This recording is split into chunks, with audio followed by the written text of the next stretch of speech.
Yung message lang namin doon sa NBI as well as CIDG, we already intimated to them that as much as possible, they would coordinate with the lawyers of the victims, and that means us.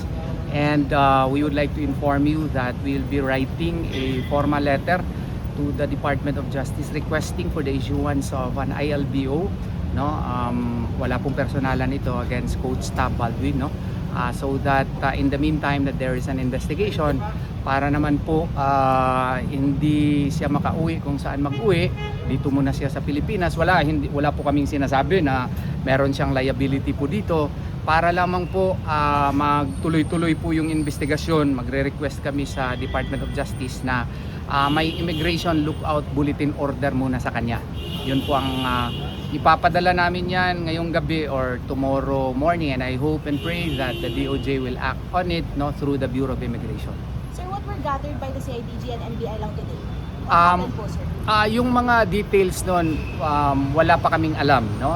We are also conducting our own independent investigation on the matter, which we cannot disclose, but of course we welcome the investigation being conducted by the NBI as well as the CIDG on the matter. Yung request lang namin na sana makipag-coordinate din sa amin, kasi mahirap na mag-file ng kaso yung NBI, mag-file din ng move yung what you call this CIDG. It will somehow affect our case also.